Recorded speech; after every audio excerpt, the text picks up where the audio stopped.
Bayangin, kamu sedang berolahraga, tiba-tiba jantungmu berhenti. Kamu terjatuh, nafasmu terhenti. Kemudian dokter datang dan berkata, "Maaf, dia sudah tiada." Semua orang menjadi panik. Tapi, 20 menit kemudian, tubuhmu bergerak. Jantungmu berdetak lagi. Kamu hidup kembali. Dan yang kamu ceritakan, membuat semua orang merinding. Ini bukan cerita fiksi. Ini kisah nyata. Dan dunia medis masih belum bisa menjelaskannya. Robin, pria asal Australia, usianya waktu itu 41 tahun. Orangnya sehat, rajin olahraga, kerja di kantor, punya istri dan 2 orang anak. Hari itu, ia sedang lari di treadmill di gym dekat rumahnya. Tiba-tiba, ia ambruk. Badannya jatuh ke lantai. Mulutnya mengeluarkan busa. Wajahnya membiru. Beberapa orang langsung membantunya. Ada yang kasih CPR, ada yang hubungi ambulans. Dan tak butuh waktu lama, para medis pun datang. Tapi sayangnya, tim medis melakukan resusitasi jantung, CPR selama hampir 45 menit. Semua prosedur standar sudah dilakukan. Memberinya oksigen, kejut jantung, epinefrin.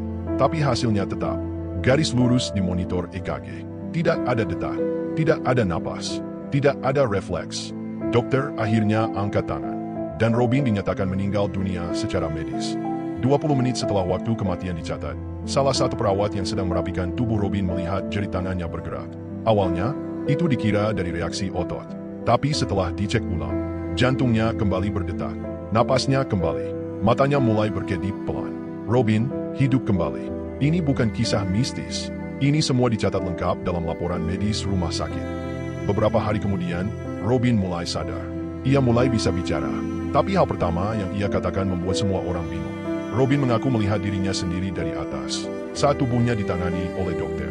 Ia menyebut detail-detail yang tidak mungkin ia ketahui, seperti percakapan antara 2 dokter, jenis alat yang digunakan, bahkan lagu yang sedang diputar di ruang IGD. Lebih anehnya lagi, Robin berkata bahwa ia melihat cahaya terang, merasa damai, dan seolah-olah tidak ingin kembali ke tubuhnya. Yang dialami Robin bukanlah kasus yang pertama. Pengalaman seperti ini dikenal dengan istilah Near Death Experience, NDE, atau pengalaman mendekati kematian. Beberapa hal umum yang sering muncul dalam NDE, seperti melihat cahaya terang, merasa terbang keluar dari tubuh, merasa damai, ringan, dan bahagia, melihat sosok misterius atau tempat asing yang tenang. Penelitian oleh University of Southampton terhadap 2060 pasien yang mengalami henti jantung menemukan bahwa 39% dari mereka memiliki pengalaman NDE. Dokter dan ilmuwan masih berdebat soal fenomena ini. Teori otak kekurangan oksigen adalah penjelasan paling umum.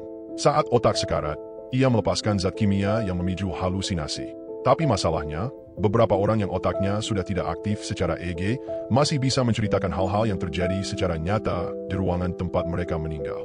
Dr. Sam Parnia, peneliti dari New York University, menyatakan bahwa kesadaran mungkin bukan hanya berasal dari otak.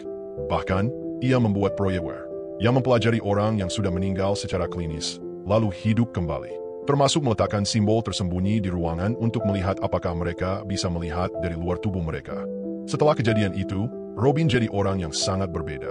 Ia lebih religius, lebih kalem, dan lebih menghargai waktu. Ia tidak takut akan kematian. Tapi ia merasa punya misi baru, mengubah hidupnya jadi lebih bermakna. Ia pun sering diundang berbicara di acara medis dan berbagai seminar. Cerita ini bukan cuma soal hidup kembali, tapi tentang rapuhnya kehidupan manusia. Misteri kesadaran yang belum bisa dijelaskan. Dan pertanyaan paling mendasar, apa yang terjadi setelah kita mati? Robin adalah contoh nyata bahwa kematian belum tentu akhir. Mungkin, itu justru awal dari sesuatu yang belum kita pahami. Hidup ini singkat. Kita gak pernah tahu kapan giliran kita. Tapi pertanyaannya, kalau waktumu sudah tiba, apa kamu sudah siap?